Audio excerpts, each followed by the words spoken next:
नमस्कार, आप देख रहे हैं इंडिया टीवी में हूं पिनास त्यागी और इस वक्त की बड़ी खबर आपको बता दें। मुलायम सिंह यादव के बेटे और अखिलेश यादव के छोटे भाई प्रतीक यादव की पोस्टमार्टम रिपोर्ट आ गई है।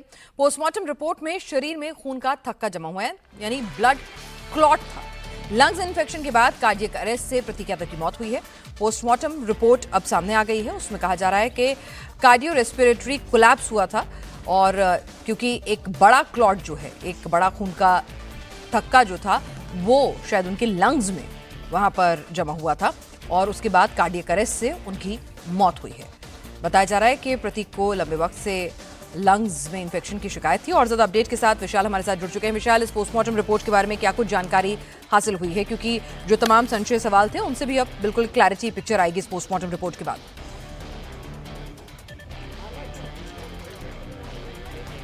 देखिए पिनाज, ये डिटेल पोस्टमार्टम रिपोर्ट है और उसमें बहुत साफ साफ लिखा हुआ है कि जो कॉज ऑफ डेथ है वो पूरी तरीके से स्पष्ट हो गया है। इसमें साफ तौर पर लिखा हुआ है कि जो खून के थक्के हैं वो शरीर के निचले हिस्से से जमना शुरू हुए हैं और ऊपरी हिस्से तक आए हैं। जो डॉक्टर से हमारी बातचीत हुई है उनका कहना है कि जब इस तरीके से किसी के शरीर में खून के थक्के जमते हैं तो रेस्पिरेटरी सिस्टम पूरी तरीके से काम करना बंद करता है और लंग्स में जब खून के थक्के पहुंचते हैं और आर्टरीज में खून के थक्के पहुंचते हैं तो कहीं ना कहीं जो सांस लेने की नली होती है उस पर सीधा असर पड़ता है और जो पूरा इंटरनल बॉडी के ऑर्गन्स होते हैं वो एक तरीके से फेलियर की तरफ बढ़ते हैं। पूरी तरीके से जो शरीर है वो उसके बाद नीला पड़ना शुरू हो जाता है। उसके पीछे कारण ये होता है कि बॉडी को जो जरूरी हवा चाहिए होती है, सांस लेने के लिए जो ऑक्सीजन चाहिए होती है, वो पूरी तरीके से कम हो जाती है। और यही कुछ हुआ प्रतीक यादव के साथ बीती रात लगभग 4 बजे के करीब, जब वो अपने किचन में अचेत अवस्था में मिले हैं, बेहोशी की कंडीशन में मिले हैं, अनकॉन्शियस कंडीशन में मिले हैं। उस वक्त बताया जाता है कि रेस्पिरेटरी सिस्टम इस तरीके से फेल हुआ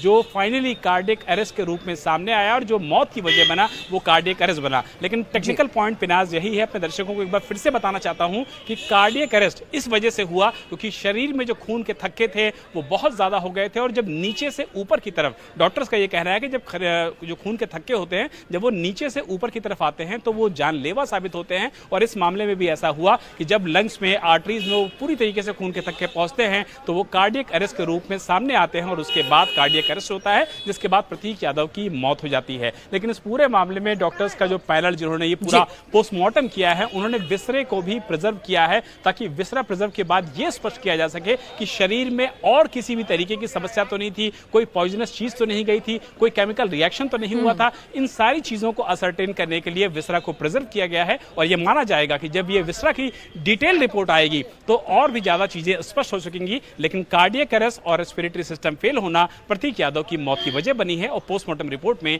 यही कुछ बातें सामने आई हैं। बिल्कुल विशाल, जाहिर सी बात है मुलायम सिंह यादव के छोटे बेटे हैं, अखिलेश यादव के भाई हैं, हाई प्रोफाइल पूरा का पूरा ये मामला है और इतनी कम उम्र में अचानक से यूं प्रतीक की मौत हो जाना उनके चाहने वालों में संशय सवाल पैदा करेगी। तो पोस्टमार्टम रिपोर्ट के साथ साथ विसरा भी सुरक्षित रखा गया है और इसकी पूरी वीडियोग्राफी भी कराई गई है ताकि किसी के मन में किसी तरह का कोई शक शुबा ना रहे। विशाल, ये जो खून के थक्के जमने शुरू हुए, जो कारण बने इस उनकी इस असमय मौत का, इसकी कोई वजह बता रहे हैं कि प्रतीक कुछ लंबे समय से जैसे बीमार चल रहे थे, क्या इसके कॉज हो सकते हैं प्रोबेबल?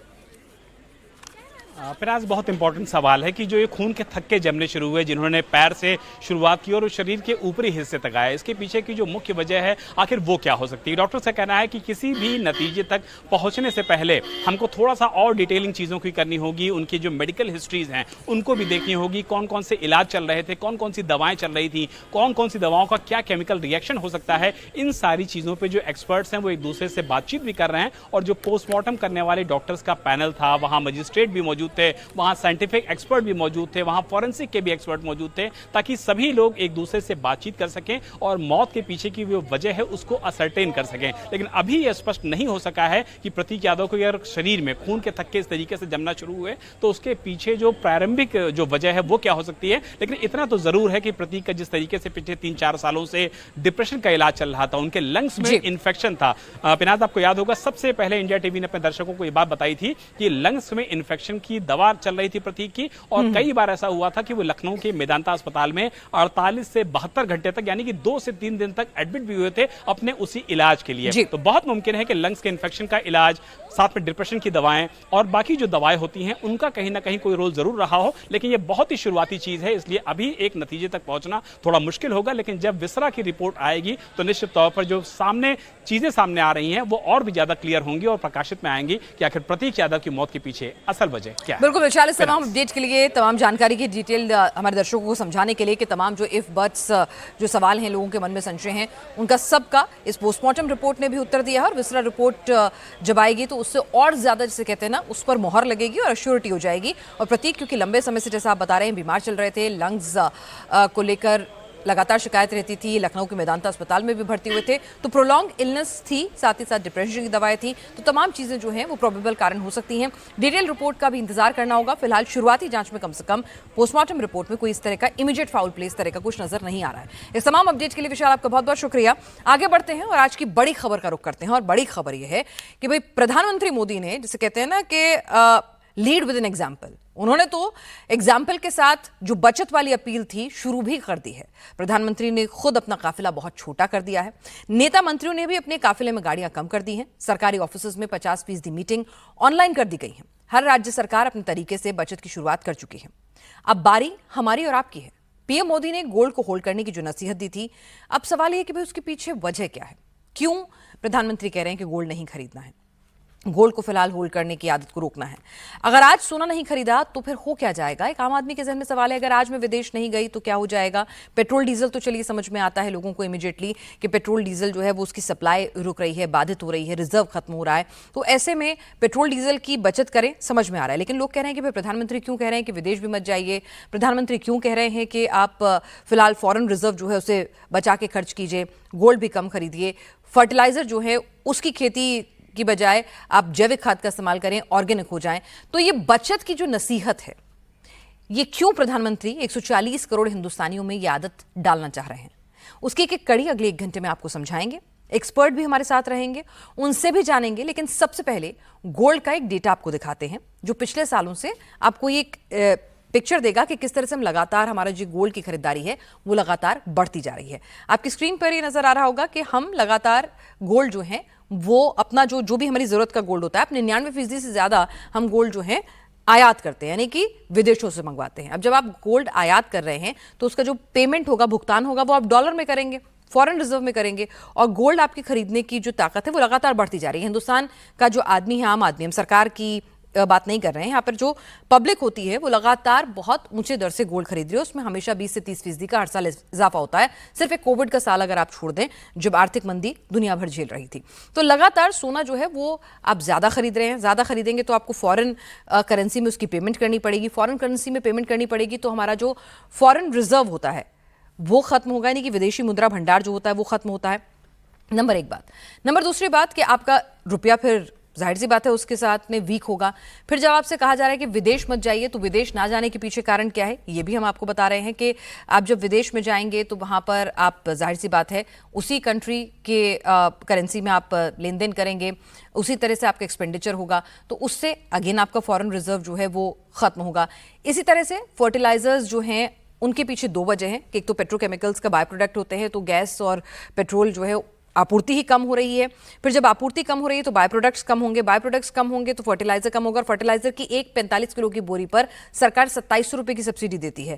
तो उस हिसाब से देखा जाए तो फर्टिलाइजर की कमी को रोकने के लिए भी जैविक खाद पर शिफ्ट करना बहुत जरूरी है। तो प्रधानमंत्री ये सब कुछ इसलिए कह रहे हैं कि जो हमारा रुपया जो कमजोर हो रहा है उसको इस मुश्किल वक्त में उसको बढ़ा के रखना है, अपने फॉरेन रिजर्व को जो है वो स्ट्रांग करके रखना है, अगर अपनी अर्थव्यवस्था को मजबूत रखना है। हमारे साथ ये तो ठीक है, प्रधानमंत्री ने समझा दिया, लोगों से अपील कर ली, लेकिन विपक्ष को इसमें भाजपा की नाकामी नजर आ रही है, विपक्ष को इसमें तमाम कमियां नजर आ रही हैं। हमारे साथ खास मेहमान इस वक्त जुड़ चुके हैं, उनसे भी समझेंगे कि भाई अगर देश का प्रधानमंत्री किफायत से चलने के लिए अपील कर रहा है, आज भी पेट्रोल डीजल के दाम नहीं बढ़े हैं, तो फिर उसमें दिक्कत कहां आ रही है। के शर्मा हमारे साथ प्रवक्ता बीजेपी के जुड़े हुए हैं, सत्यप्रकाश मिश्रा जी नेता जेडीयू हमारे साथ जुड़े हैं, Amitabh Singh ji foreign affairs expert हैं वो हमारे साथ जुड़े हुए हैं, प्रदीप भाटी हैं प्रवक्ता समाजवादी पार्टी से, और अनमोल पवार प्रवक्ता आम आदमी पार्टी से इस वक्त जुड़े हुए हैं।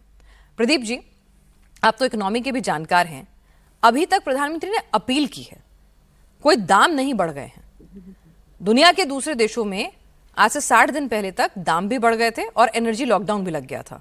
हम अभी भी उससे अछूते हैं और अभी भी अपील की गई है। तो भाई आपकी सरकार ने आपको इतना 60 दिन 70 दिन का बफर दे दिया, संकट अब और गहरा रहा है तो तैयार होने को कह रही है, तो इसमें आपको दिक्कत क्या है? खड़े हुई है ना सरकार के साथ। धन्यवाद पनाज जी और आपके सभी दर्शकों को नमस्कार। देखिए, हमारे यहाँ पे चुनाव है इसलिए बफर टाइम मिल गया, क्योंकि 5 राज्यों में चुनाव हो रहा था, पहली बार नहीं हुआ। 2022 में भी 137 दिन का बफर टाइम मिला था हमें। उस टाइम पे भी 110 बैरल तक पर बैरल रेट पहुंच चुका था। उस टाइम पे भी ये वो मिला था। तो आप ये समझ सकते हैं कि किस लिए हो रहा है। चलिए भाई, सरकार ने बेनियती से करा, लेकिन फायदा तो जनता का ही हो रहा है ना। बफर तो आपको और मुझे ही मिला ना। क्या फायदा? हाँ, नहीं, क्या फायदा मैं अभी बता देता हूँ। क्या फायदा? अगर आपके दाम बढ़ रहे हैं, आपको किसी चीज में कटौती करने के लिए तो आपको ये फायदा लगता हो तो आपको मुबारक। देश में क्राइसिस कोई पहली बार नहीं हुए और इतिहास से हमें सीखने का मौका मिलता है। लेकिन माननीय प्रधानमंत्री जी पूर्व प्रधानमंत्रियों को का मखौल उड़ा रहे थे पार्लियामेंट के अंदर, जब वो कह रहे थे कि नहीं दूसरे देशों में कुछ होता है, वॉर होता है, तो हमारे यहाँ पे पूर्व प्रधानमंत्री हाथ खड़े कर देते थे।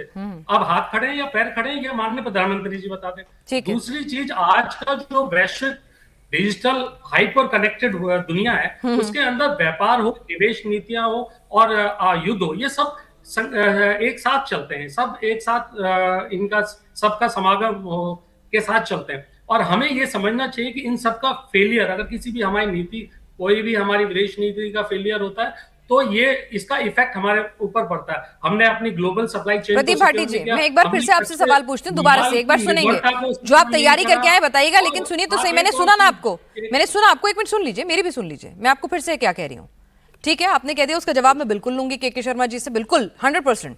कि भाई जब आप पुराने प्रधानमंत्रियों की उन अपील को आप क्रिटिसाइज कर रहे थे, तो फिर जब आज आपकी अपील को क्यों सही ठहराया जाए, वो जवाब मैं लूंगी के शर्मा जी से, ठीक है? उसके बाद मेरे आपसे कुछ सवाल है, उनका सीधा अगर आप जवाब देंगे तो मुझे बहुत अच्छा लगेगा। लेकिन पहले आपके सवाल का जवाब ले लूं, ताकि आपको ये ना लगे कि भाई आपके वाजिब सवाल नहीं पूछे जाने। के शर्मा जी ये कह रहे हैं कि भाई रैलियों में, सदन के भीतर प्रधानमंत्री खुद जब पुराने इतिहास में जब इस तरह से अपील की जाती थी तब उसको क्रिटिसाइज करते थे। बीजेपी के नेता मखौल उड़ाते थे कि भाई सोना नहीं खरीदेंगे तो क्या हो जाएगा। तो आज वही काम जब आप कर रहे हैं तो ठीक है, इनका भी काम है, ये भी वही करेंगे, क्या दिक्कत है? इनको क्यों क्रिटिसाइज कर रहे हैं? हाँ, क्या इनका?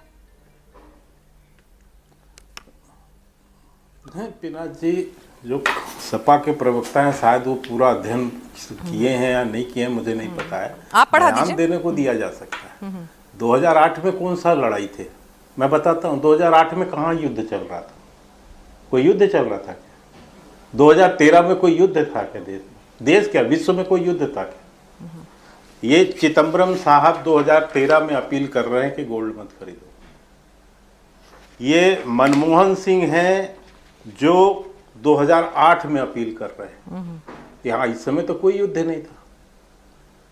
इस देश का सोना मांग लिया कांग्रेसियों ने 1967 इंदिरा जी ने। उसके पहले नेहरू जी ने संसाधन मांगा, धन इकट्ठा किया, भी जनता से ही अपील हुई।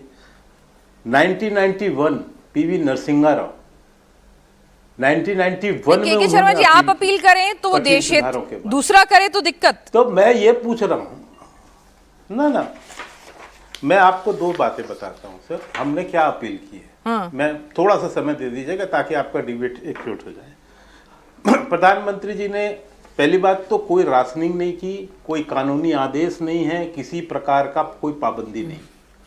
क्या अपील किया? पहला किया कि वर्क फ्रॉम होम को प्राथमिकता दे।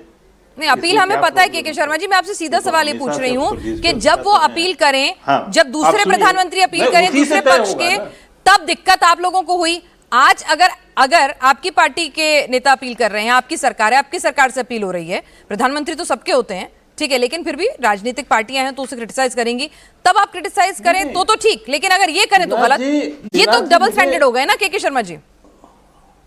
नहीं पिनाज जी, नहीं डबल स्टैंडर्ड। आप पहले परिस्थितियां का विश्लेषण करेंगे पिनाज जी। आज अंतरराष्ट्रीय पूरे दुनिया भर के देश, खासकर तेल उत्पादक देश आज युद्ध में फंसे हुए हैं। आधी से ज्यादा दुनिया जो है उसमें परेशानी में है। मैं पूछता हूं 2013 में कौन सा युद्ध चल रहा था? 2008 में कौन सा युद्ध चल रहा था विश्व में? इकोनॉमिक जब क्राइसिस था, इनके वर्ल्ड लोग अपील इकोनॉमिक कर रहे क्राइसिस। थे। हम ये पूछना चाह रहे हैं, आज हम आप एक मिनट सुन लीजिए, आज क्या इकोनॉमिक क्राइसिस है सर? हम आपको ये बताना चाहते हैं कि ये आज परिस्थिति है जहां बड़े बड़े देश उलझ गए। बड़े बड़े देश, अमेरिका जैसा देश 50% पेट्रोल की कीमत में वृद्धि कर चुका है, 50% से ज्यादा। कनाडा 43%, साउथ अफ्रीका 31%, अर्जेंटीना 30%, जितने बड़े यूके 21%, जापान 13%, ये बड़े ऑस्ट्रेलिया 5%, ये बड़े बड़े देश जो है तेल की कीमत बढ़ा लिए। हमारे यहां कोई कीमत नहीं बढ़ा। ये कह रहे हैं चुनाव के कारण नहीं बढ़ा, मैं कह रहा हूं कि आज भी तो नहीं बढ़ा, चुनाव तो बीत गए। ठीक है, लेकिन हमने आपने मेरे देश की सवाल का जवाब नहीं दिया अर्थव्यवस्था को सर। संभाला है। मौजूदा लेकिन उस वक्त कोई के चीज है प्रधानमंत्रियों तो को हमने लगा, जनता सर यहाँ पे से नहीं सिंपल सी बात यह है कि जनता से अगर, अपील नहीं करेंगे तो किससे करें? ठीक है, यहाँ पर अनमोल पवार जी भी जुड़े हुए हैं। ठीक है, अनमोल पवार जी, जरा मुझे बता दीजिए, यहाँ पे के शर्मा जी कह रहे हैं भाई ठीक है, जो पुराने प्रधानमंत्री थे ना, वो या उनकी जो सरकारें थी वहां से जो उनके मिनिस्टर्स थे, अगर वो अपील करते थे, चाहे 2008 में की हो, 13 में की हो, बेवजह कर रहे थे, कोई क्राइसिस नहीं था, कोई संकट नहीं था। लेकिन अभी ऐसा संकट है जो पूरी दुनिया, देश की आर्थिक स्थिति बिगड़ गई थी पिनाक जी। हाँ, हम ये कहना चाह रहे हैं कि उस समय देश की आर्थिक व्यवस्था इतनी गिर गई थी। अच्छा, इनकी आज गलतियों की हम वजह ना से गिर युद्ध गए थे। के कारण सुनिए, हैं, ठीक है, समझ ना गए, हम समझ युद्ध गए, के बिल्कुल बिल्कुल। भागीदार अनमोल हैं। पवार जी, पिछली सरकारों ने जब अपील की थी, वो देश हित में नहीं की थी, अपनी गलतियों को छिपाने के लिए। ठीक समझ रही हूँ ना के शर्मा जी, कि अपनी गलतियों को छिपाने के लिए जब आपने इकोनॉमी कोलैप्स कर दी, तब आप लोगों की, तब तत्कालीन सरकारों ने अपील की। अभी तो हमारे देश में मौजूदा सरकार ने 2 महीने, हाँ ठीक है, बहुत अच्छी बात है, 2 महीने का बफर दिया है और उसके बाद ये अपील की जा रही है। और ये संकट तो ऐसा है जो पूरी दुनिया झेल रही है, इकलौता सिर्फ भारत पे नहीं आया है। तो तारीफ कर दीजिए, सपोर्ट कर दीजिए। पिनाज जी, देखिए सबको पता है युद्ध चल रहा है, संकट तो जरूर है, लेकिन उससे बड़ा संकट जो हमारे देश में है वो ये है कि 3 बार की चुनी हुई सरकार जनता को गुमराह करती है, जनता से झूठ बोलती है और केवल अपनी झोली भरती है, जनता के लिए देने के लिए इनके पास कुछ नहीं है। चुनाव से पहले भाई 3 महीने से ज्यादा हो गए वॉर होते हुए, चुनाव से पहले जब भी इनसे पूछो कह देते थे जी हमारे पास तो इतने दिन का रिजर्व है, हमारे पास तो पेट्रोल की कोई कमी नहीं है, हमारे पास तो डीजल की कोई कमी नहीं है। चुनाव खत्म होते ही एलपीजी कमर्शियल सिलेंडर का दाम 990 रुपए बढ़ा दिया इन्होंने, 5 किलो वाले का दाम इन्होंने 261 रुपए बढ़ा दिया। और पहले कहते थे जी तेल के दाम नहीं बढ़ेंगे, अब आज इनका बयान आया है कि भाई तेल के दाम जो है कंपनियों को 1 लाख करोड़ का घाटा हो रहा है, तो हमें दाम बढ़ाने पड़ेंगे।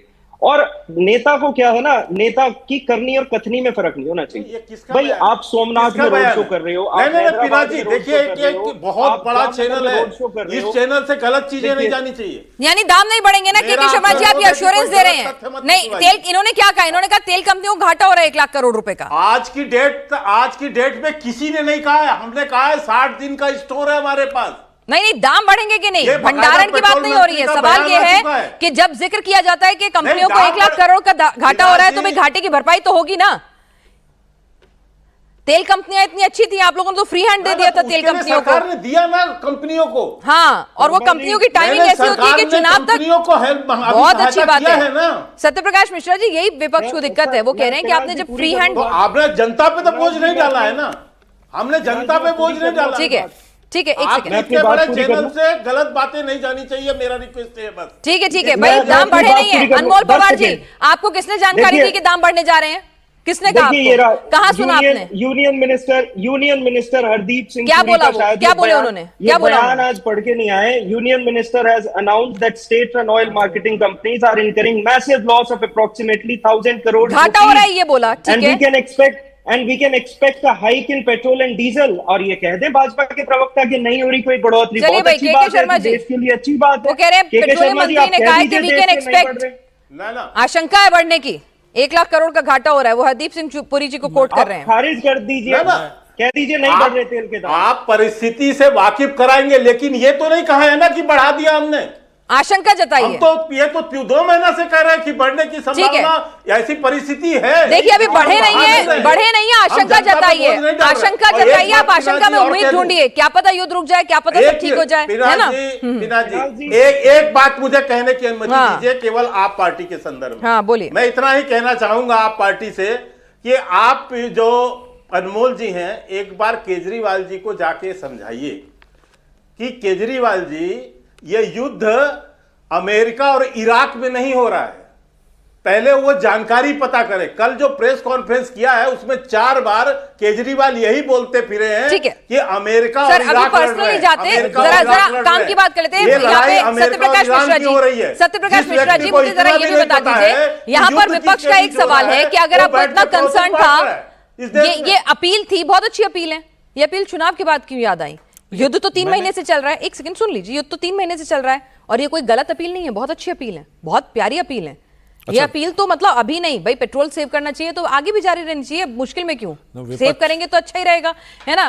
तो स्वदेशी को जोर देना आगे भी जारी रहना चाहिए। ये तो ऐसा नहीं अभी जैविक खेती को बल मिले, आगे भी जारी रहना चाहिए, कुछ ऐसा इसमें कोई गलत अपील नहीं है। लेकिन ये अपील जब चुनाव के नतीजे आ गए तभी क्यों हुई? उनको ये दिक्कत है। विपक्ष को अगर ये दिक्कत है तो उनसे इतना ही कहेंगे कि चलिए हम देर ही आए हैं लेकिन दुरुस्त आए हैं। ठीक है। 28 फरवरी को ईरान, इजराइल, अमेरिका का तनाव बढ़ता है, युद्ध शुरू होता है। अंतर्राष्ट्रीय जगत में तेल की आवाजाही में रोक सी महसूस होती है और भारत अपना वहां से शिप निकालता है, भारत के पास स्टॉक भी होता है। अगर भारत के प्रधानमंत्री, जो पहले भी कई बार आत्मनिर्भर भारत, वोकल फॉर लोकल का नारा दे चुके हैं, अगर ये अपील करते हैं कि हम थोड़ा सा बचत कर लें, थोड़ा सोना कम खरीद लें, थोड़ा हम वर्क फ्रॉम होम कर लें, थोड़ा पेट्रोल डीजल बचत कर लें, तो समझ नहीं आ रहा कि विपक्ष के पेट में इस बचत की अपील से इतना भयंकर दर्द क्यों हो रहा है। शीश महल में रहने वालों, घड़ियाली आंसू बहाने वालों, चांदी के चम्मच में पलने वालों, तुम्हें देश से प्रेम नहीं है क्या? तुम नहीं चाहते कि इस देश का आम नागरिक खुशहाल रहे और थोड़ी सी बचत कर ले? जैविक खाद पर पहले भी कई कंपनियां काम कर रही हैं और पेट्रोल और डीजल का स्टॉक है हमारे पास। अब एक प्रश्न जो बहुत गहरा है कि प्रधानमंत्री महोदय ने कभी कहा था कि सोना अर्थव्यवस्था और खरीदने को लेकर, उस समय जो चालू बजट का घाटा था रिकॉर्ड, अगर उसको देखेंगे तो वो 6.7% था और आरबीआई का 80-20 की योजना में 20% सोना निर्यात करना भी जरूरी था। तो बहुत सारी स्थिति अब बदली है। अगर थोड़े दिन के लिए ये देश भारत हमेशा से सदियों से काम करता राष्ट्रीय जरूरतों के मुताबिक, अगर विपक्ष कदम ताल मिलाकर देश के साथ खड़ा होकर इस अपील पर चल दे, ठीक है, तो क्या बिगड़ जाएगा? चलेंगे सर। एक आखिरी बात, नहीं वाजिब बात है, मेरे भी एक सवाल है ना, मेरा आप ही से सवाल है, किसी और के पास नहीं जा रही मैं सवाल लेके, आप ही के पास जा रही हूं। चलिए बोल लीजिए। चुनाव इस देश में हर साल होता रहता है। वन नेशन वन इलेक्शन पर ये जितनी विपक्षी पार्टियां तैयार हो जाएं, चुनाव की टाइमिंग हो चाहे कुछ भी हो, 5 साल में एक बार चुनाव हो, देश के लिए काम करे, उस पर भी वो तैयार नहीं है। मेरा अब सवाल विपक्ष से यह है कि विपक्ष के बंधुओं, क्या सोना ही सोना खरीदोगे? मोहल्ले में जब लगी हो आग तो क्या घर फूंक लोगे? नहीं ना। तो वैश्विक संकट पर भारत को मुस्तैद खड़ा रहना है, चौकन्ना रहना है, सतर्क रहना है, थोड़ा बचत कर लेना। बहुत बढ़िया बात है, बहुत बढ़िया बात है। अब सुनिए जरा जी, बताइए। ठीक है ना, आपने कह दिया बहुत अच्छी बात है बचत के लिए। विपक्ष के पास भी सवाल लेके जाऊंगी प्रदीप भाटी जी के पास कि भाई ठीक है, क्रिटिसिज्म करिए प्रदीप भाटी जी, कोई दिक्कत नहीं है, आप टाइमिंग पे भी सवाल उठाइए, कोई दिक्कत नहीं है। लेकिन अगर आप थोड़ा पॉजिटिव कंस्ट्रक्टिव तरीके से करते कि ठीक है, हम भी, हमारे नेता भी अपना जो काफिला है उसको कम करेंगे, हम भी एक सेकंड सुन तो लीजिए, उन्हें भी बोलेंगे प्रदेश में साइकिल चलाएं, तो वो कहेगा अरे एक मिनट, वो काफिला कम करेंगे, वो अपना करेक्टिव मेजर्स लेंगे, कहेंगे कि हाँ इस अपील में हम पीएम के साथ हैं लेकिन टाइमिंग पे दिक्कत है। भाई आप सीधे उनकी बातों को क्रिटिसाइज ही कर लें, अपील में तो साथ खड़े हो जाइए ना, वो तो देश हित में है ना, अपील में तो कोई खराबी नहीं है। टाइमिंग पे सवाल उठाइए, समझ में आता है, पर अपील में तो साथ एक पॉजिटिव विपक्ष की तरह से आप कहते हैं कि हाँ भाई संकट काल है, हम आपके साथ खड़े हैं, लेकिन आपने बहुत देर कर दी आने में, आपको 3 महीने पहले आ जाना चाहिए था। ये सब करिए, आपका काम है सवाल उठाना, पर आप तो पॉजिटिव कोई भी स्टेप नहीं उठा रहे हैं। नहीं पिनाज जी, देखिए आपको बात को सही संदर्भ में लेना चाहिए। पहली बात में 2-3 फैक्ट्स गलत हुए हैं,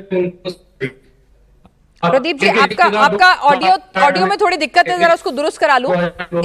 प्रदीप जी, ऑडियो नहीं आ रहा है, उसको दुरुस्त करा लूं। इस बीच में फॉरेन अफेयर्स एक्सपर्ट हमारे साथ अमिताभ सिंह जी भी इस वक्त जुड़े हुए हैं। अमिताभ जी, राजनीतिक चश्मे से देखें तो सबको अपना अपना अलग अलग चीजें नजर आएंगी, लेकिन आप जिसे कहते हैं ना कि अंतर्राष्ट्रीय मामलों के जानकार के तौर पे, आर्थिक मामलों के जानकार के तौर पे, उस चश्मे से अगर देख के हमारी जनता को समझाएं। एक सवाल सबके जहन में है कि भाई अगर ये करेक्टिव मेजर्स लेने थे तो 3 महीने पहले जब पूरी दुनिया ले रही थी, एनर्जी लॉकडाउन जिसको नाम दिया जा रहा था, जब पूरी दुनिया में धीरे धीरे करके तेल के दामों में बढ़ोतरी हो रही थी या फिर एनर्जी कंजर्वेशन के स्टेप्स उठाए जा रहे थे, 3 महीने पहले उठा लेते। देर तो नहीं कर दी हमने आने में, क्योंकि कोई खराब स्टेप तो थे नहीं, अच्छे स्टेप थे, और ज्यादा बचत हो जाती, और ज्यादा फायदा हो जाता मुल्क का। देखिए पिनाक जी, धन्यवाद एक तो मुझे बुलाने के लिए। सबसे इंपॉर्टेंट है ये समझना कि देखिए हमारे यहाँ तेल जब $62 प्रति बैरल था 2022 में, तब 95 रुपए पे दिल्ली या यूपी में वो ऑयल प्राइस फिक्स हुआ था। उसके बाद जब तेल के प्राइस लगभग स्थिर रहे, तब भी वो 95 रुपए पर ही फिक्स रहा, और जब बढ़ने लगा तेल का दाम तब भी हमने 95 रुपए रखा। इस प्रोसेस में मुनाफा ऑयल कंपनियों को बहुत हुआ, और अमूमन एक अनुमान से मैं अपने हिसाब से उसको जोड़ के मैंने देखा, 1,50,000 करोड़ का 2022 से अब तक, यानी मार्च जब तक ये शुरू नहीं हुआ था तब तक उनका फायदा हुआ था। तो जो उनके पास कॉर्पस था ओएमसी को, उसको उन्होंने फरवरी 28 से जब से ईरान युद्ध शुरू हुआ है आज तक उसको यूटिलाइज किया है। ठीक है, अब वो समय आ गया है जब वो लॉसेस नहीं ले सकते हैं, तब ये बात उठाई जा रही है जी। लेकिन ये खूबसूरत जो टाइमिंग होती है ना ऑयल कंपनीज की, कि लॉसेस लेने की क्षमता तभी खत्म होती है जब इलेक्शन के नतीजे आ जाते हैं। exactly. इस पर तो सवाल उठना वाजिब है, और मेरे पास पुराना डेटा भी है उसके लिए। हाँ जी, 2024 में सिर्फ एक बार 2 रुपए घटाया गया था पेट्रोल डीजल का, मार्च के महीने में, जब इलेक्शंस आने वाले थे, कोई एक इलेक्शंस हो रहा था उस समय। तो आप ये भी समझिए कि टाइमिंग इंपॉर्टेंट तो है ही, भारत के पास उतनी कैपेबिलिटी थी, कॉर्पस था कि हम उसको सस्टेन कर सके, कुशन कर पाए। ठीक है, मैं आपकी बात वाजिब है कि भाई संकट आता है, कि संकट थोड़ा आया, गहराया, फिर और ज्यादा गहराया, आपको लगा कि हम सस्टेन कर लेंगे, क्या पता युद्ध रुक जाए, और फाइनली जब संकट आपको लगा कि इतना ज्यादा आ गया है कि अब तो करना ही पड़ेगा, तो आपने तब उठाया। और प्लस टाइमिंग जो है, इसमें कोई दो राय नहीं है, चाहे सत्ता पक्ष कितने भी जवाब दे, टाइमिंग को लेकर सवाल उठ रहे हैं और उठने भी हैं। भाटी जी, आपको आवाज आ रही है? आ रही है, आपकी आवाज बिल्कुल साफ आ रही है। आपने सुना अमिताभ जी को? दो तीन बातें थी। देखो, इसको सही संदर्भ में समझना चाहिए। हम बिल्कुल पॉजिटिव कंस्ट्रक्टिव विपक्ष की भूमिका निभाते हैं, लेकिन 2-3 चीजें जो गलत बताई गई, पहले तो मैं बताना चाहता हूं पॉजिटिव कंस्ट्रक्टिव विपक्ष, जरा एक मिनट सुन लीजिए। 2008 पॉजिटिव कंस्ट्रक्टिव विपक्ष के बयान पढ़वा देती हूँ आपको, थोड़ा अच्छा लगेगा पढ़ के। उसकी सेकंड वेव थी जो 2013 तक चली। दूसरी बात जो अभी हो रही थी कि किस तरह से कंपनियां मुनाफा कमा रही हैं। एक माननीय प्रधानमंत्री जी के बहुत अच्छे मित्र हैं, उन्होंने 45,000 करोड़ कमाए जब ये रशिया से ऑयल इंपोर्ट किया। तीनों बड़ी कंपनियां, ऑयल कंपनियों ने 81,000 उनकी बैलेंस शीट के अंदर है, टोटल मिला के 81,000 करोड़ रुपए कमाए। जब उन्हें कुछ नजर नहीं आया कि किस तरह से जनता को लूटा जा रहा है, किस तरह से टैक्सेशन भी, एक्साइज और वैट को किस तरह से, वही तो वो कह रहे हैं अमिताभ जी ने भी तो यही कहा कि जब $60 प्रति बैरल दाम थे तब कंपनियों ने दाम नहीं घटाए, जो मुनाफा कमाया, अब उस मुनाफे को, जिसे कहते हैं ना, अच्छे दिन चल रहे थे तब बचत की थी, है ना, और उस बचत को जब बुरे दिन आए तो यूटिलाइज किया, और अब वो बचत खत्म हो रही है तो उन्होंने दाम बढ़ाने के लिए सोचा जा रहा है, अभी बढ़े नहीं है। तो क्या दिक्कत है इसमें? नहीं, हाँ, टाइमिंग पे सवाल है, वो बिल्कुल वाजिब है, वो अमिताभ जी ने भी माना। नहीं पनाज जी, टाइमिंग को लेकर बात नहीं है, उससे ज्यादा जरूरी बात है, हम तो समझ की बात कर रहे थे, हम टाइमिंग की बात नहीं कर रहे थे। माननीय प्रधानमंत्री जी 2014 में कह रहे थे गोल्ड का कोई अर्थव्यवस्था से लिंक ही नहीं है, और जितना ज्यादा गोल्ड खरीदा जाएगा उतनी अच्छी व्यवस्था होगी। लेकिन बाद में वो बात, अब आके वो उस बात को दूसरी तरह से कह रहे हैं, तो हम तो समझ की बात कर रहे हैं, हमें तो पहले से ही पता था। आपकी प्रधानमंत्री, आपकी मौजूदा सरकार की आर्थिक समझ पर सवाल उठा रहे हैं के शर्मा जी। वो कह रहे हैं कि आपने सोने की चिड़िया की बात करते थे, आपने कैसे क्या कुछ कर दिया है सोने के सराफा व्यापारियों के साथ। आप लोग बुलेट ट्रेन की बात करते थे, बैलगाड़ी के युग में अर्थव्यवस्था को ले आए हैं, तो आपकी अर्थव्यवस्था को लेकर आपकी सरकार की समझ अच्छी नहीं है। नहीं, मुझे नहीं समझ में आता कि इन लोग क्या, इनके लॉजिक होते हैं विपक्ष के। ये कह रहे हैं 2014 में प्रधानमंत्री जी सोने की बात कर रहे थे। स्वाभाविक है, हमारे पास क्या रिजर्व था, क्या मुद्रा हमारे पास रिजर्व थी, विदेशी मुद्रा हमें छोड़ के गए थे $371 पे, अरब डॉलर पे। हम आज कितना है, आज घटने के बाद भी $651 अरब है हमारे पास। अरे क्या बात, तो किससे हुआ ये? तो छोड़ने खरीदने या हमारी आर्थिक चौथे नंबर की हम आर्थिक शक्ति कैसे बने, हम आत्मनिर्भर भारत कैसे बने? तो मुझे नहीं समझ आता विपक्ष किस लॉजिक में जीता है, कहां से कहां चलता है। आज हम ये कह रहे हैं कि जो अभी विदेशी मुद्रा है वो हमारे पास होनी चाहिए रिजर्व में। उसके लिए हम कुछ चीजों पर हम कह रहे हैं कि भाई प्राकृतिक खेती कर लीजिए, उसके लिए हम सारे संसाधन भी दे रहे हैं, वो तो हमारे लिए आत्मनिर्भरता की बात है। हम कह रहे हैं कि आप जो है विदेशी यात्राओं से बचें, शादियां जो है भारत के अंदर करें। तो ये सब चीजें सलाह देना, ये अपील करना, इसमें अभी तो कोई ना तेल की कीमत बढ़ी ना अभी हमने कोई महंगाई थोपी, लेकिन विपक्ष इतना हाहाकार, इसलिए इनको ये मुद्दे के दिवालिया हो चुकी विपक्ष की हालत ये है कि अरे साहब यही मुद्दा, इसी से हम जो है हरा लेंगे भाजपा को। अरे भैया कुछ नहीं कर पाओगे, ये देश की जनता बहुत समझदार है। अरे भैया शांति रखो ना, शांति रखो भैया। मैं बीच में नहीं बोला, मैं बीच में नहीं बोला, आप क्यों बोलते हैं? बीच में चिल्लाने से थोड़ी ना होता है, चिल्लाओगे तो क्या तो बदतमीजी करोगे। पिनाक जी रोकिए इनको, मैंने किसी के बीच में नहीं बोला। के शर्मा जी, इनकी अपील पर बदतमीजी तो बंद किसी ने कराइए। अपील पर तो क्वेश्चन उठाए नहीं। के शर्मा जी, आप बार बार अपील गिनवा रहे हैं, अपील पर तो किसी ने क्वेश्चन उठाया ही नहीं। क्वेश्चन है टाइमिंग पर, क्वेश्चन है कि ऐसी नौबत क्यों आई। भाटी जी ने यही तो कहा आपसे, क्या टाइमिंग होती है सर? उन्होंने कहा कि 3 महीने से युद्ध चल रहा था, अगर 3 महीने से किफायत कर लेते तो अच्छा रहता। आप 3 महीने बाद से किफायत की बात क्यों कर रहे हैं? 26% घट गया, ये भी सवाल है। ऑयल का प्रोडक्शन 26% घट गया, ये भी सवाल है। बताइए कि युद्ध बाहर चल रहा है और हम जो है तत्काल भारत की जनता पर वोट डाल दे, तो हम किस बात के लिए आत्मशक्ति से भरे हुए भारत है? अच्छा, हम किस बात से आत्मनिर्भर भारत है? कैसे हम चौथी अर्थव्यवस्था हैं? यदि हम जैसे युद्ध हो रहा है कहीं कुछ घटा और हम सारा बोझ जनता पे डाल दे, आप अजीब सी प्रश्न है ये। ठीक है, जनता को ही तो बचाना है, जनता को इस बोझ से बाहर रखना है, इसीलिए हम चौथे नंबर की अर्थव्यवस्था। नहीं, पेट्रोल डीजल हम आत्मनिर्भर भारत की ओर हैं। उसकी तारीफ कर रहे हैं। कटोरा लेके भीख मांगने वालों में थोड़ी ना है। के शर्मा जी, अच्छी बात है, पेट्रोल डीजल के नाम दाम नहीं बताए, हम तो कंजर्वेटिव स्कीम्स की बात कर रहे थे। अमिताभ जी ये कह रहे हैं कि भाई इमीडिएटली पैनिक मोड में नहीं डालना चाहते थे जनता को। अच्छा, एक मिनट देखिए, सुनिए, राजनीतिक लोग अपने चश्मे से देखेंगे, फॉरेन एक्सपर्ट से समझ लेती हूँ। एक छोटी सी बात कह रहा हूँ, आपका मैं ये उत्तर नहीं दे पाया था इसलिए बोल रहा हूँ। क्या प्रधानमंत्री जी ने लाल किले की प्राचीर से तेल की उपयोग को कम करने की बात कही थी या नहीं कही थी? ठीक है, क्या प्रधानमंत्री जी ने इसके पहले विदेशों में मैरिज जाके न करने और भारत के अंदर मैरिज करने और उत्तराखंड और तमाम जगह का जिक्र किया या नहीं किया था? अच्छा, क्या भारत के अंदर में लोकल को वोकल बनाने की बात प्रधानमंत्री जी आज इससे पहले की है या नहीं की है? यानी वही पुरानी बातें, कुछ भी नया नहीं है इनमें, ये लोग बिना बात का मुद्दा बना रहे हैं। ठीक है, आप ये कहना चाह रहे हैं ना, ये बात तो प्रधानमंत्री पिछले अपने 10 साल से कार्यकाल में लगातार करते जा रहे हैं, तो इसमें कुछ भी नया नहीं है। आप खामखा का मुद्दा बना रहे हैं। और रही बात तेल और पेट्रोल डीजल के कामों की, अनमोल पवार जी, भाई ठीक है, अभी संकट आया है तो बोल रहे हैं, आम जिंदगी जीने के लिए लोगों को रोकेंगे थोड़ी, भाई समझा ही सकते हैं कि कंजर्व कीजिए। और ये बात तो प्रधानमंत्री local for vocal, destination wedding avoid करके हिंदुस्तान के डेस्टिनेशन को पसंद कीजिए, जिनकी अपील का असर भी हुआ था। कई सेलिब्रिटीज ने अपनी शादी हिंदुस्तान में भी की, उसके बाद पोस्टपोन की। तो ये अपील तो पुरानी है, इसमें कुछ भी नया नहीं है। अब आप लोग ऐसे रिएक्ट क्यों कर रहे हैं? विराज जी, जब भी देश पे कोई संकट आए ना, तो असली देशभक्त वो है जो ना पक्ष देखे ना विपक्ष देखे, इकट्ठा खड़ा हो और उस समस्या का समाधान निकाले। लेकिन समस्या पता है क्या है? अभी के शर्मा जी ने कहा जी लाल किले की प्राचीर से प्रधानमंत्री जी ने ये भी दावा किया, वो भी दावा किया। मैं शर्मा जी को याद दिला दूं, बड़े वरिष्ठ प्रवक्ता हैं भाजपा के, बिल्कुल वाकिफ होंगे कि प्रधानमंत्री जी ने जब इंडो यूएस ट्रेड डील हो रही थी उस समय पे ये भी कहा था कि हम किसानों के हित के साथ समझौता नहीं करेंगे, हम रशिया से तेल खरीदना बंद नहीं करेंगे।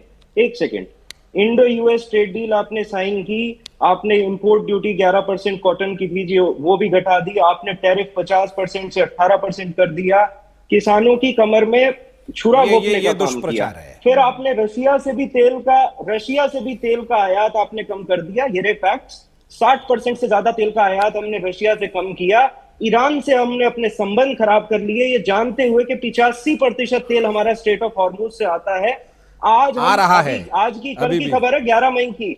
11 मई को मैं बताता हूं, दहेज एलएनजी इंपोर्ट टर्मिनल पे एक जहाज आना था हमारा, जो भारत सरकार ने ये कह के वापस कर दिया कि हमारे ऊपर यूएस ने सैंक्शंस लगाए हुए हैं। तो शर्मा जी, ऐसा क्या दबाव है अमेरिका का? भाई साहब, हम तो विश्व का सबसे बड़ा लोकतंत्र है, हम किसी से नहीं डरते, हमारे देश के लोग बहादुर हैं, हम सबका सामना कर सकते हैं। ट्रंप की क्या हैसियत है, क्या औकात है? के शर्मा जी भाई, हम क्यों झुके? हमारे प्रधानमंत्री क्यों झुके? सत्यप्रकाश जी, आप जवाब देना चाहेंगे? ऐसा दबाव क्यों है आपके ऊपर? ठीक है, जवाब ले लेते हैं, सत्ता पक्ष से जवाब लेते हैं, उनके सहयोगी हैं जी। पहला जवाब देता हूं, सत्यप्रकाश जी। अच्छा, आप दे लीजिए शर्मा जी। हाँ, सत्यप्रकाश जी बोल लीजिए, फिर मुझे अवसर दे दीजिएगा, मैं बता दूंगा क्या झूठ है इसमें। देखिए, एक और कहें तो मैं पहले बोल देता हूं। आप पहले बोल दीजिए। सत्यप्रकाश जी, मैं छोटी सी एक बात बता देता हूं बस, इसके बाद आप। विराज जी, आप तो कंटिन्यू, आप तो जर्नलिस्ट हैं और अच्छा कुछ कवर भी करती हैं, पुरानी जर्नलिस्ट हैं।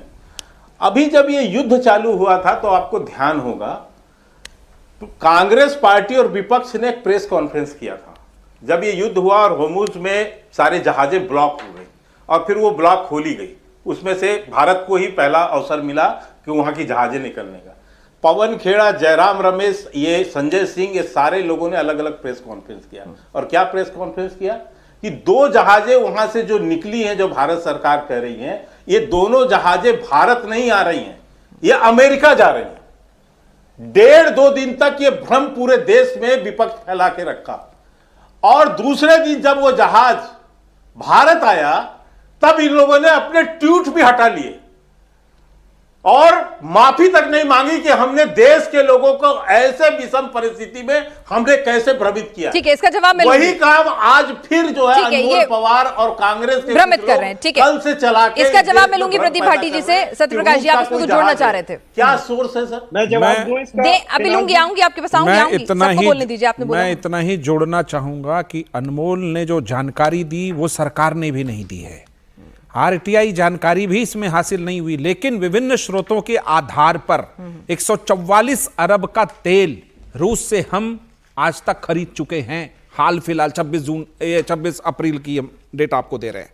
दूसरा, जो भारत और अमेरिका ट्रेड डील हुआ, अगर हमें झुकना होता उसके सामने तो उस समय झुकते जब 50% टैरिफ लगा दिया। हम झुके नहीं, हमने अपनी शर्त सामने रखी, उसको टैरिफ घटाना पड़ा। बढ़े हुए टैरिफ में भारत एप्पल फोन निर्यात करने में चीन से आगे बढ़ा। पढ़ाई लिखाई लेना देना नहीं आम आदमी पार्टी को। झूठ का बादशाह का शिष्य मत बनिए, वो एक झूठे कुनबे की पूरी पार्टी है।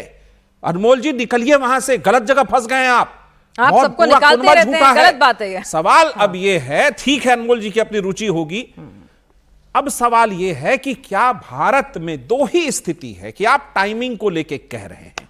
उस समय जब युद्ध शुरू हुआ, हम चीजों को बढ़ा रहे थे, 50% गैस उत्पादन को बढ़ाया। गडकरी जी ने कहा कि एथेनॉल की कैपेसिटी बढ़ाकर पेट्रोल में मिला के हम अल्टरनेटिव व्यवस्था करेंगे, तो भारत उस ओर बढ़ रहा है। एक अपील प्रधानमंत्री जी ने राष्ट्रीय हित में देश के लोगों से की है, वो देश के प्रधानमंत्री है नरेंद्र मोदी जी। इतनी सी अपील पे इतना पेट में मरोड़? ठीक है भाई, अपील हुई है, अभी तो दाम नहीं बढ़े हैं और चाहे कोई भी कारण थे। ठीक है, नहीं कर सकते। जवाब दूंगी, अमिताभ जी से ले लूं। इसमें क्या है, अगर भारत का टूरिज्म बढ़े, इसमें क्या दिक्कत है? बहुत अच्छी बात है। अमिताभ जी, मैं जवाब देने का मुझे समय दीजिए। बिल्कुल दूंगी, आपको बिल्कुल समय दूंगी। अमिताभ जी, जरा ये भी बता दीजिए, हमें तो राजनेता अपने अपने चश्मे से दर्शकों को तस्वीर दिखाने की कोशिश कर रहे हैं, लेकिन एक जो सवाल है कि अगर ये एनर्जी कंजर्वेशन के हमें स्टेप्स लेने थे तो हमने 3 महीने पहले से शुरुआत क्यों नहीं कर दी? थोड़ा और ज़्यादा एनर्जी कंजर्व कर लेते, थोड़ा और ज़्यादा फॉरेन रिजर्व कंजर्व कर लेते, या फिर इसके पीछे भी सरकार की कोई एक सोची समझी रणनीति थी, पैनिक क्रिएट ना करना, अर्थव्यवस्था को सुचारू रूप से चलते देना। थोड़ा इस पर क्लैरिटी अगर हमारे दर्शकों को आप दे सकें। देखिए, एक तो बहुत इंपॉर्टेंट था कि पैनिक क्रिएट नहीं हो, और इसके लिए आपने इंडिया टीवी ने बहुत अच्छे से पहले से भी कवर किया। एलपीजी प्राइसिंग को लेके, एलपीजी सप्लाई को लेके, जब उस समय किल्लत हो रही थी, भागा दौड़ी हो रही थी, लग रहा था कि शायद दाम बढ़ेंगे, उस समय दाम नहीं बढ़ाए गए, ये तो सत्य है। लेकिन ये जो टाइमिंग है ना, ये टाइमिंग इसलिए भी इंपॉर्टेंट हो जाता है कि हमारे यहाँ इलेक्शन थे, जो बहुत इंपॉर्टेंट इलेक्शन थे रूलिंग पॉलिटिकल पार्टी के लिए, जो ये नहीं चाहते थे भी किसी भी तरह से पब्लिक ओपिनियन खराब हो। और उसका कारण यह भी था कि हमारे पास वो कॉर्पस था। लेकिन जिस तरह से टैकल किया गया है एलपीजी क्राइसिस को, बिना एलपीजी प्राइस बढ़ाए हुए अब तक, एटलीस्ट डोमेस्टिक एलपीजी को, उसको वो कमेंडेबल है। हमारे पास कॉर्पस था, हमने उस तेल के शॉक को अब्सॉर्ब करके रखा है। लेकिन ये अब सही है कि अब वो जो एक हमारी जो सीमा थी कि अब वो बर्दाश्त नहीं कर पाते हैं उस प्राइस को, बियॉन्ड अ पॉइंट इकोनॉमिकली बर्दाश्त नहीं कर पाएंगे, तो अब वो बढ़ाने का क्षण आ गया है। तो ये बैकग्राउंड बनाया भी जा रहा है कि आने वाले दिनों में अगर यही स्थिति रही होर्मुज की और ईरान की, तो तेल के दाम बढ़ाए जा सकते हैं, आप प्रिपेयर्ड रहिए। लेकिन इसमें सबसे इंपॉर्टेंट ये भी है कि हमारा जो फॉरेन रिजर्व है वो भी कम होता जा रहा है, और ये पहली बार नहीं हुआ है। 67 में इंदिरा गांधी के समय में 3 सप्ताह में हमारे जो फॉरेन रिजर्व थे वो 65% कम हो गए थे। उस समय इंदिरा जी ने भी यही किया था। 70s में जब ऑयल क्राइसिस हुआ तब भी हमने ये किया था। अचानक 300 गुना तेल के दाम बढ़ गए थे। उस समय की तत्कालीन प्रधानमंत्री जो इंदिरा गांधी थी, वो बग्गी से जाती थी अपने ऑफिस।